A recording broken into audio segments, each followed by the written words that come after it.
Welcome to भाई की पढ़ाई सब्सक्राइबर। और जिन्होंने नहीं किया वो कर दो। कर दिया। चल पढ़ाओ। भाई लोगों कैसे हो। तो अभी अभी हमने सीखा था कि रूट 2 रूट 3 इन जैसे नंबरों को नंबर लाइन पे कैसे लोकेट करते हैं। लेकिन मान लो तुम्हारे पास रूट 3.5 या 2.7 आ जाए तो तुम क्या करोगे। तो उसका भी एक तरीका है और ये तरीका रूट 2 और रूट 3 जैसे नंबरों पे भी काम करता है। इसे हम एक एग्जाम्पल के थ्रू समझेंगे। मान लो क्वेश्चन है find the value of root 4.5। तो सबसे पहले हम क्या करेंगे, हम ए बी एक लाइन ड्रॉ करेंगे जो 4.5 यूनिट लेंथ की हो, और उसके बाद हम बी सी लाइन ड्रॉ करेंगे जो 1 यूनिट लेंथ की हो। फिर हम ए सी को डायमीटर ले लेंगे और सर्कल बना देंगे जिसका रेडियस होगा ए ओ, और ए ओ ए सी का हाफ होगा। अब हम बी से परपेंडिकुलर लाइन अगर खींचेंगे ए सी के परपेंडिकुलर, तो वो जब सर्कल को इंटरसेक्ट करेगी एक डी पॉइंट पर, तो उसकी जो लेंथ होगी वो होगी रूट 4.5।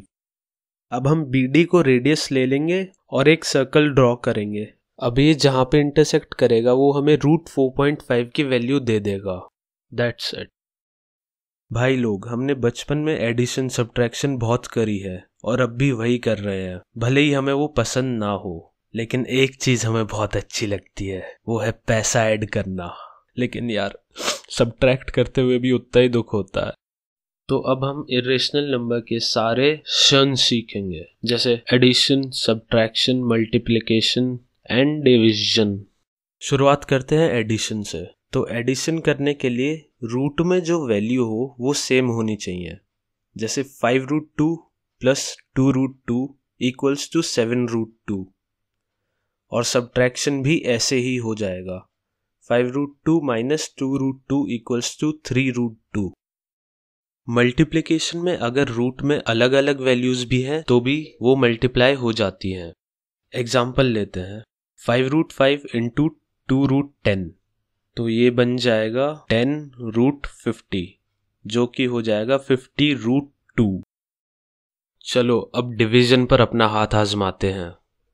16√15 को 4√3 से डिवाइड करते हैं तो आंसर आ जाता है 4√5। ऐसे बहुत सारे क्वेश्चन करने के बाद तुम एक चीज नोटिस करोगे, वो है कि जब हम रेशनल नंबर को एक रेशनल नंबर के साथ ऐड, सब्ट्रैक्ट या मल्टीप्लाई या डिवाइड करते हैं तो एक रेशनल नंबर आता है हमेशा। पर इर्रेशनल नंबर के केस में एक अलग चीज है। जब भी हम एक इर्रेशनल नंबर को एक रेशनल या इर्रेशनल नंबर के साथ ऐड या सब्ट्रैक्ट करते हैं तो एक इर्रेशनल नंबर आता है हमेशा। लेकिन मल्टीप्लिकेशन के लिए हम कुछ कह नहीं सकते, उसमें कुछ भी आ सकता है, रेशनल भी आ सकता है और इर्रेशनल भी। जैसे देखो, √2 मल्टीप्लाइड बाय 1 इक्वल्स टू √2, जो कि एक इर्रेशनल नंबर है, और वहीं √2 मल्टीप्लाइड बाय 0 इक्वल्स टू 0, जो कि एक रेशनल नंबर है। हमने 8th क्लास में बहुत सारी आइडेंटिटीज सीखी थी। अब उन्हीं आइडेंटिटीज को हम इर्रेशनल नंबर में यूज करना सीखते हैं। ये हैं उनके बहुत ही इजी से एग्जाम्पल। पॉज करके समझ लो, बड़े ही प्यार से समझ में आ जाएंगे। अब आते हैं उन क्वेश्चंस पर जो एग्जाम में सबसे ज्यादा पूछे जाते हैं। तो सवाल किस टाइप के होंगे? वो होंगे ऐसे, रेशनलाइज द डिनोमिनेटर ऑफ ब्ला ब्ला ब्ला। उसमें तुम्हें एक ऐसा फ्रैक्शन देंगे जिसमें डिनोमिनेटर इर्रेशनल नंबर होगा, तो तुम्हें कुछ नहीं करना, बस उस डिनोमिनेटर को रेशनल नंबर में कन्वर्ट करना है, ऐसे कि पूरे नंबर की वैल्यू चेंज ना हो। एक छोटा सा एग्जांपल लेते हैं, 1/√3। तो इसमें कुछ नहीं करना, बस ऊपर नीचे √3 से मल्टीप्लाई कर दो तो आंसर आ जाएगा तुम्हारा, जो कि है √3/3। और वैल्यू भी चेंज नहीं हुई, क्योंकि √3/√3 क्या होता है, 1 ही तो होता है। तो किसी भी चीज को 1 से मल्टीप्लाई करोगे तो वैल्यू थोड़ी चेंज होगी। चलो अब बढ़िया क्वालिटी के सवाल करते हैं। 3√5 प्लस √3 अपॉन √5 माइनस √3। अब सवाल उठता है कि अब हम इसको किससे मल्टीप्लाई करें।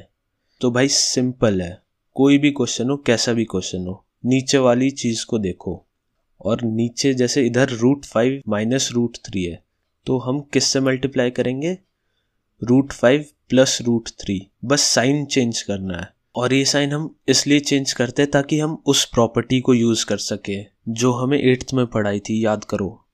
a² minus b² equals to a minus b into a plus b।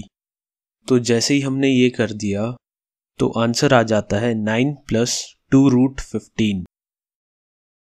चलो नेक्स्ट क्वेश्चन, 1/√7 प्लस √6 माइनस √13। अब क्या करोगे? चलो बताता हूँ। हम एक ग्रुप बना लेंगे, √7 प्लस √6 को a ले लेते हैं और √13 को b। हम किससे मल्टीप्लाई करते हैं, a प्लस b से। तो ऐसे ही सेम इधर करना है, हम मल्टीप्लाई करेंगे √7 प्लस √6 प्लस √13 से। तो हमारा आंसर आ जाएगा √7 प्लस √6 प्लस √13 अपॉन 2√42। अब क्या, अब दोबारा √42 अपॉन √42 से मल्टीप्लाई कर देंगे और आंसर आ जाएगा हमारे पास √294 प्लस √252 प्लस √546 अपॉन 84। एक लास्ट क्वेश्चन और करते हैं, find a and b। 7 plus √5 upon 7 minus √5 minus 7 minus √5 upon 7 plus √5 equals to a plus 7 upon 11 √5b। तो इनका LCM है 7 माइनस √5 इंटू 7 प्लस √5।